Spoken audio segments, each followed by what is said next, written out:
Koh Ker temple area in northeastern Cambodia. My name is Dr. Sam Osmanagich and I am in company with Valery Uvarov from Russia. We are visiting the centerpiece of this temple area. It's the Koh Ker Pyramid. It is 7-tier, 7-step pyramid in the heart of the Cambodian jungle.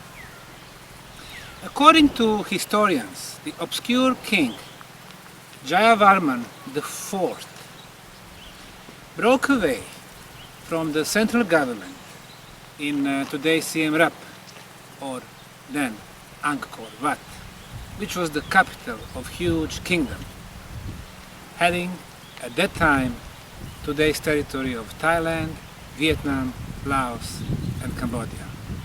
So Jayavarman came to this area, establishing as a powerful military leader a new capital in the first half of the 10th century.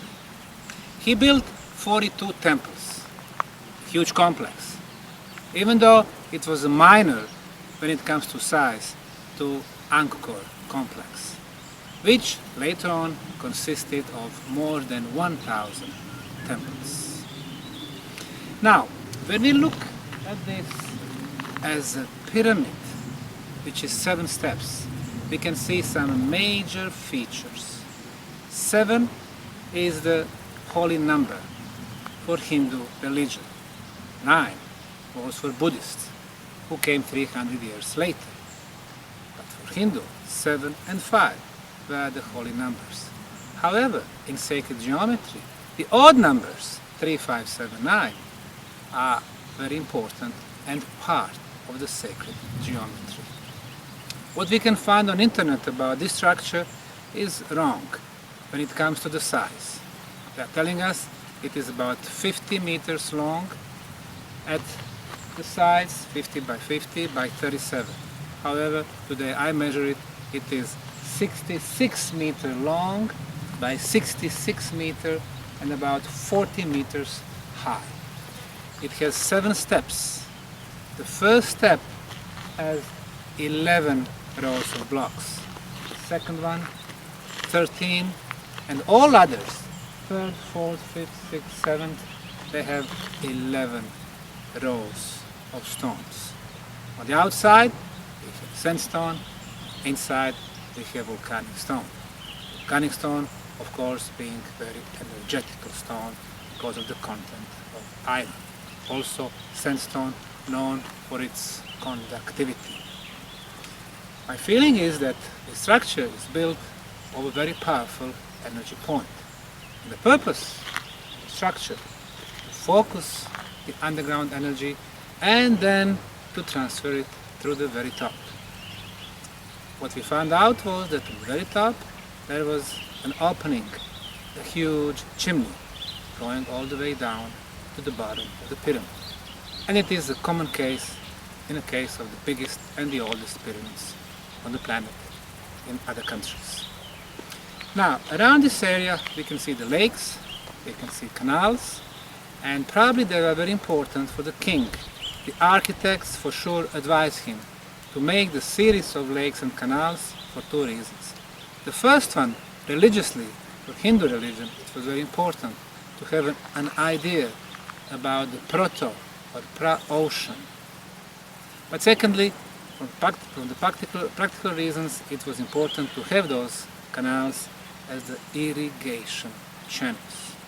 Namely, 10th, 11th and the 12th century in Cambodia was the era when they would have 3 rice crops a year. 1000 later, Cambodia is back down to only 1 crop a year.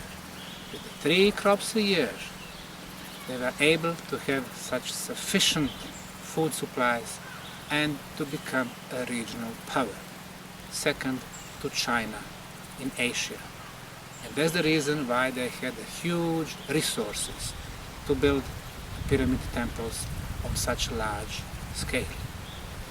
But for the regional architects and engineers, water was very important, especially moving water for its kinetic, dynamic energy, because it initials the movement of the energy, especially underground water flows. So, when we see that all the elements, when it comes to the pyramid, are fulfilled here, then we know this is a result of the energy machine. We have the shape of the pyramid, which is the most powerful shape when it comes to the energy and link to the energy machines. Secondly, we have perfect orientation to the cardinal points, east, west, north and south. Why is that important? Everything is energy. Our planet is a huge energy ball. And the two strongest energy flows are north, south, east, west. You build the pyramid, you perfectly orient it, you automatically initiate the movement of the energy inside the pyramidal structure. The next element, underground water. Water moves, releases negative ions, and they become the source of the energy. The next one is energy potent place. We know that Angkor Wat is situated on the intersection of the 15 volcanic lines.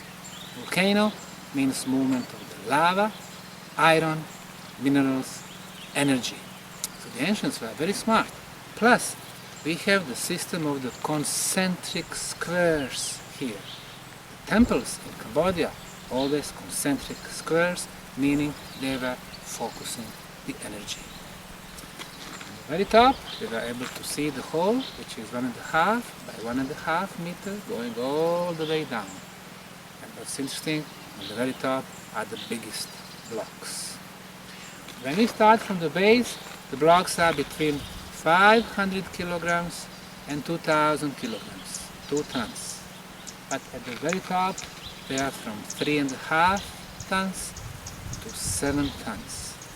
So, if you are to lift 7 tons, you have to have energy, you have to have the engineering skills, you have to have a labor source. And that's exactly what they did have 1100 years ago when they built this pyramid. For me, it's not the question why this pyramid was built on the surface level. Of course, we can see the Hindu religious ornament here, and they are very important. But the engineers, they had the knowledge how to make this energy beam, how to make this axis mundi, how to make the replica of the holy pyramidal mountain of Meru. The idea with the mountain Meru or axis mundi was to get connected with the higher dimension, to connect our planet and the sky. And once you connect it, then you become closer to the gods. Because the gods were sending their knowledge from the sky to the earth. And once you build a temple worthy enough for gods to reside, they were able to make an opportunity for the gods to come to places like Koh Ker Pyramid. It is rather well preserved, and even though the rest of the temple is in ruins, we can see some bricks which are bad shape, we can see some stones, even volcanic or sandstone. But the problem with the building on other places is they were using simple rectangular or square blocks. However, here we can see a lot of convex or concave pieces, we can see pieces with the 6 angles or 6 sides, and that's the reason why they perfectly fit within each other. So even after 1100 years, this site is well preserved, even though very, very limited conservation has been done. So, Koh Ker Pyramid was obviously part of the pyramid network throughout the world.